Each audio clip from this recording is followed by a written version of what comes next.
of that work with this kind of research. So, so that's why I kept asking you guys, so what do you think?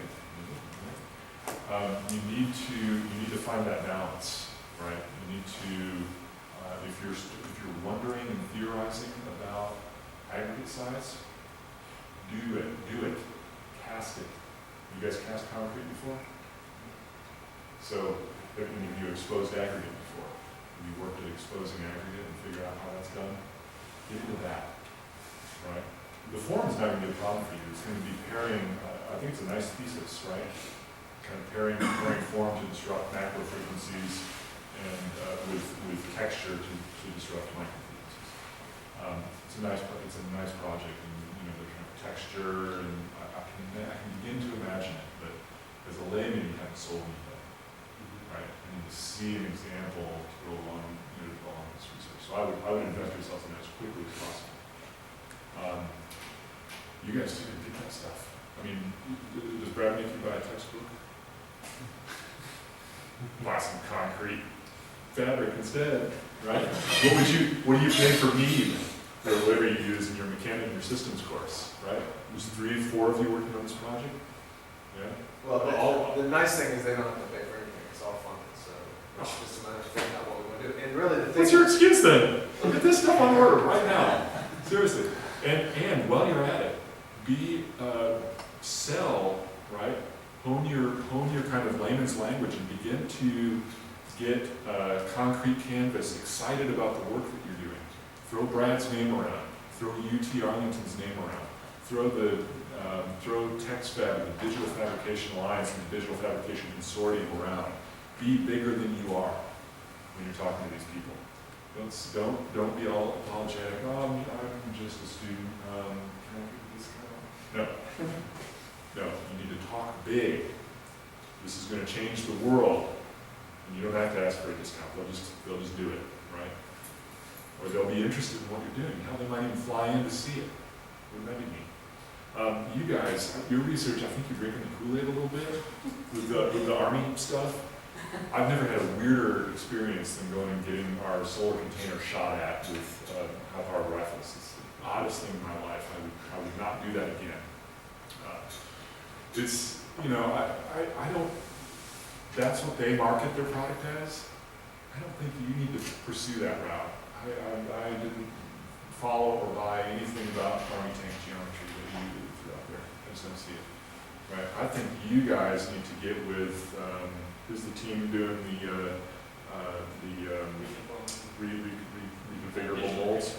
Y'all need to get together. Really. I mean, you two could use each other's techniques and products and to incredible effect, right? I mean, is there any problem with that?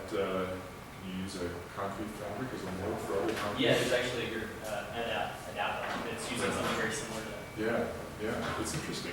I mean, I think you guys, your research is just stunning, right? Those, the kind of understanding of spheroids and the ability for them to kind of lock in matrix with this kind of atmospheric force, right? I think your problem, your challenge, is the bounding box for that, right? It's very different from thermal forming or stamping, right? Which yields a part that is ultimately trimmed, right? You put a piece of metal in, plunk, with 40,000 pounds, and you get these weird, these weird pieces. Oftentimes those are all-in-one dies that form trim, right? So a beautiful piece, trimmed edges and depth. You're going to create some sort of form, right, that is poured into. So how do you edge that, right? I mean, are you building a rectangle? Are you building a hexagon? Are you building some sort of a n-gon form, right, that has bounded edges and the system kind of operating within it? I think that's what you guys should really look into, is how do you bound that? How do you provide a boundary to that system, right? And that boundary has to negotiate the thickness of this kind of bimembrane with the spheroids in it. I mean, this is dying to be like buckyballs, I think. Or some sort of some sort of kind of, little kind of carbon nano something or other, right, which could be just unbelievably strong, right? I imagine, a faceted object, like a dodecahedron, would work even better than a spherical object, right? Or something like sand that has a random, faceted surface on a micro level would probably self-organize even stronger than spheres. Yeah, one of those tests, they were testing the structural capability and they used sand. Yeah, I saw that. And, the reason you might look into the water cube for the Beijing Olympics, which was actually composed of 14 and 16-sided objects, which is the natural minimal surface that happens when bubbles are compressed, right? I can't remember what 14 and 16 sides is. Something Hebrew. There was a specific logic and a repetitive pattern, right, to the water cube, but it was based, the water cube is in like 20-foot sections that are actually repetitive, but they based that on a section taken through compressed bubble matrix.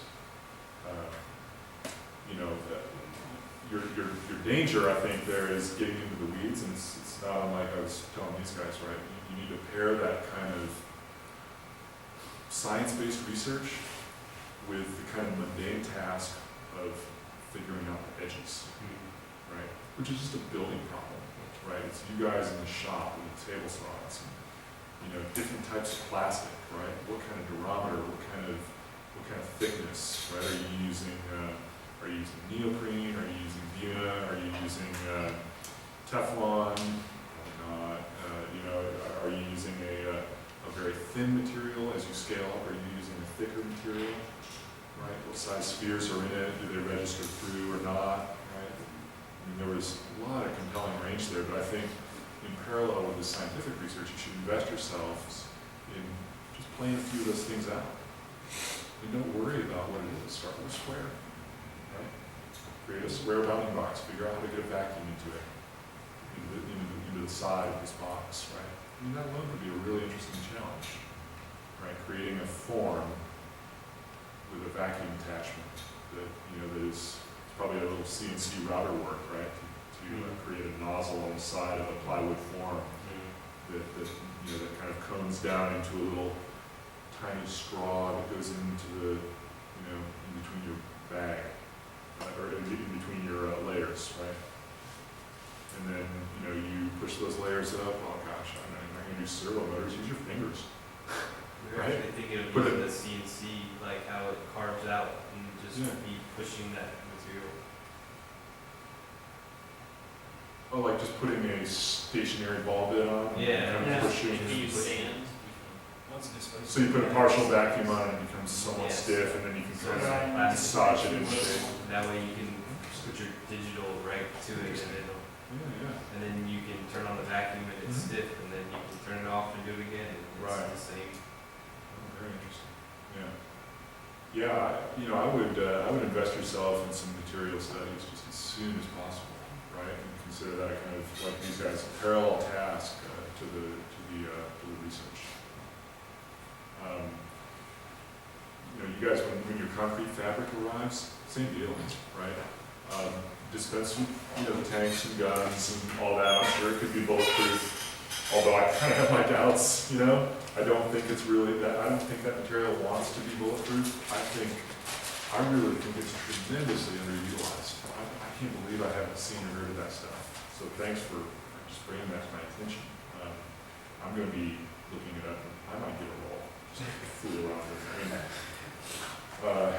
It's a tremendous material, really, and to see it deployed as this kind of tessellated fashion show thing. That's I like the ditches better than that.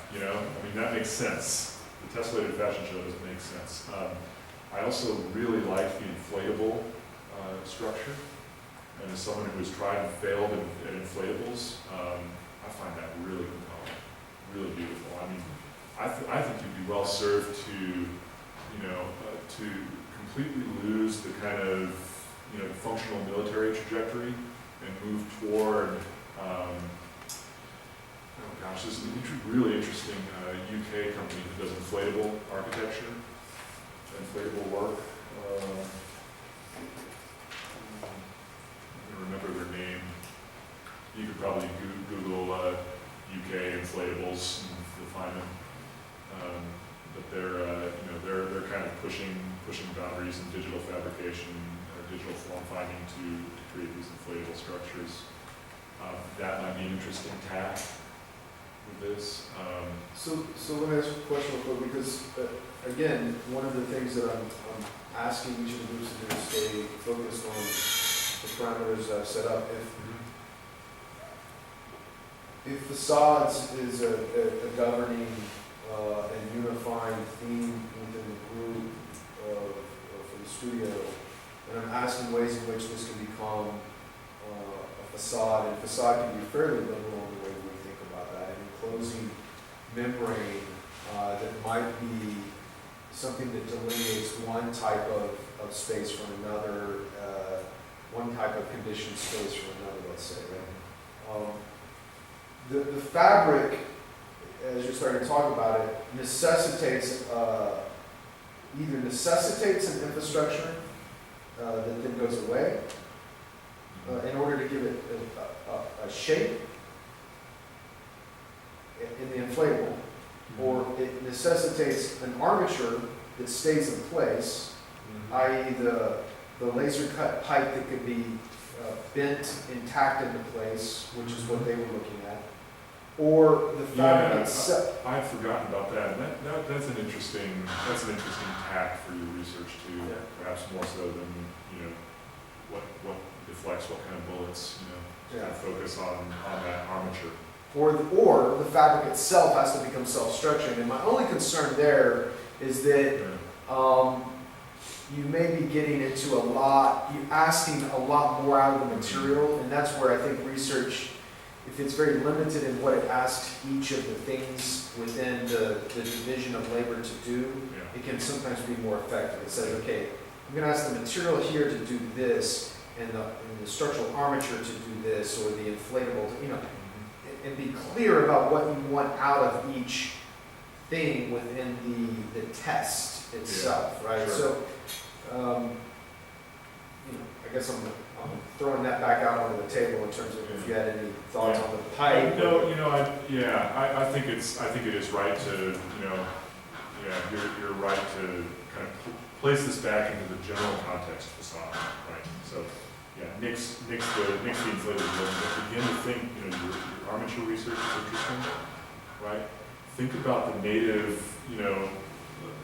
when I ask you how wide's the roll, how long's the roll, how do you cut it, right? Those are questions you need to answer for yourself real quick, because you're not going to be able to cut this thing very easily, I don't think. It's going to be curious to see how it cuts. It's not like you can get a big roll of this thing and throw it down on the router, right? Make it exactly. Like you got a video just carrying the box knife. Yeah, sure. So. Yeah. So, but my point is, you're probably not going to find a CNC process that can cut this stuff or post, doing post-production to this raw material, right? So what you're going to want to do is leverage digital fabrication, right? Maybe you cut the stuff into strips, right? That are kind of suspended vertically on a facade, and then you start to take those strips and distort them, right? Maybe every 5 feet or at every spandrel, right, on a building, or 3 times per spandrel, you come out and you twist this stuff, and you're twisting it relative to views and solar exposure, right? If it's horizontal, it's going to have its own kind of drape, right? So you can fight that, kind of catenary, or work with it, if it's deployed horizontal there. I mean, to me, this stuff kind of wants to, in a facade system, you want to go vertical, right? It's going to hang perfectly plumb, and then you can kind of fiddle with that planarity, using these CNC pipe armatures, right? And that CNC, radial CNC 2-axis pipe cutting, you should look into that. There's some really, Frank Barkow has done some really beautiful, interesting work. I don't know that it applies applies to this concrete fabric, but you should look at Barkow Leidinger. If you just look up Frank Barkow CNC pipe.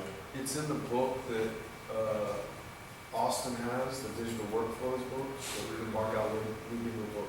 Oh, yeah, Scott Marvel's book. It's in Yeah, there. yeah, there's a good section on there, yeah. So look at that. The group doing bimetallic strips, you saw the text fed submission. Yeah, that's what all these Bimetallics, are. right? Yeah. That I thought was